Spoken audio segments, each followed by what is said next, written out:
இன்றைக்கி நம்ம பீஃப் பிரியாணி செய்ய போகிறோம். இந்த பீஃப் பிரியாணி செய்கிறதுக்காக நான் 1/2 kg பீஃப் எடுத்து கழுகி வச்சுருக்கேன்.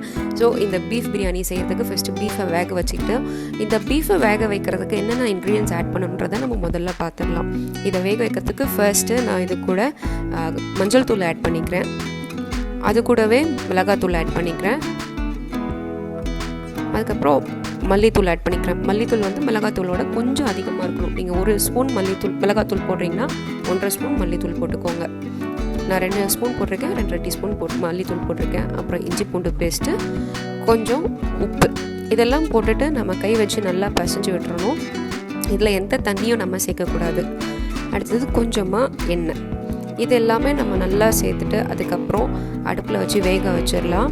இது வெந்துட்டு இருக்கும்போதே ஒரு பாத்திரத்தில் நம்ம எண்ணெய் ஊற்றி சூடானதும் இது கூடவே ஒரு பிரியாணி இலை ஆட் பண்ணிக்கோங்க. அதுக்கப்புறம் ஜாதி பத்திரி ஆட் பண்ணிக்கலாம். அது பிறகு கிராம்பு, லவங்கம், பட்டை இதெல்லாமே நம்ம சேர்த்துக்கிறோம். இதெல்லாம் நல்லா பொரிஞ்சு வந்ததும் 3 பெரிய வெங்காயம் தின்னாக ஸ்லைஸ் பண்ணதை நான் சேர்த்துக்கிறேன். இது கூட 4 மிளகாவும் ஆட் பண்ணிக்கிறேன். மிளகா உங்கள் காரத்துக்கு ஏற்ற மாதிரி நீங்கள் ஆட் பண்ணிக்கோங்க.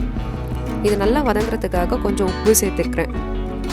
இது எல்லாமே இப்போ நல்லா வதங்கி வந்துட்டுருக்கு. இது கொஞ்சம் கண்ணாடி போல் ஆன உடனே தேவைப்பட்டால் நெய் சேர்த்துக்கோங்க. நெய் சேர்க்குறது பிடிக்காது அப்படின்னா வேண்டாம், நெய் சேர்த்து நல்லா வதங்கட்டும். இது நல்லா வதங்கின உடனே இஞ்சி பூண்டு பேஸ்ட்டு நான் சேர்த்துக்கிறேன்.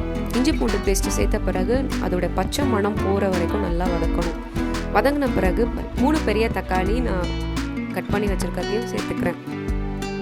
இந்த தக்காளியும் நல்லா வதங்கணும். நல்லா மஷி ஆன பிறகு இது கூட மல்லி, புதினா நான் க்ளீன் பண்ணி வச்சுருக்கதை சேர்த்துக்கிறேன். அதுவும் நல்லா வதங்கின பிறகு கறியும் நல்லா வெந்து வந்துடுச்சு. இந்த கறியையும் நம்ம சேர்த்துக்கலாம்.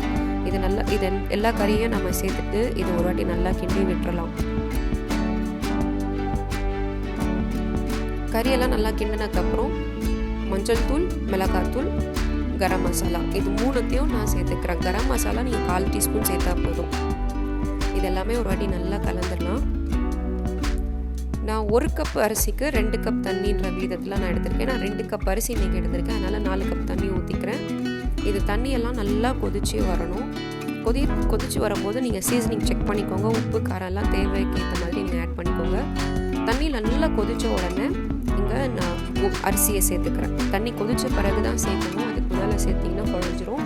தண்ணி நல்லா கொதித்த உடனே சேர்த்து லெமனையும் நான் இந்த டைமில் ஆட் பண்ணிக்கிறேன். லெமன் ஆட் பண்ண பிறகு கொஞ்சமாக புதினா மறுபடியும் நான் சேர்த்துக்கிறேன் டேஸ்ட்டுக்காக. புதினா சேர்த்ததுக்கப்புறம் இதெல்லாமே நல்லா கொதி வந்துட்டு இதை கொஞ்சம் ஒரு மீடியம் ஃப்ளேமில் வச்சு நான் இதை மூடி வச்சிடுறேன். மூடி வச்ச பிறகு கொஞ்ச நேரத்தில் பார்த்தீங்கன்னா பிரியாணி நல்லா வெந்து வந்துடுச்சு. ஸோ இதை உடையாமல் பக்குவமாக நம்ம இதை எடுக்கணும். ரொம்ப கிளறினா அரிசி உடையிறதுக்கு வாய்ப்பு இருக்குது. ஸோ ரொம்ப கிளறாமல் லைஸாக கிளறி எடுத்துக்கணும். இந்த வீடியோ பிடிச்சிருந்தா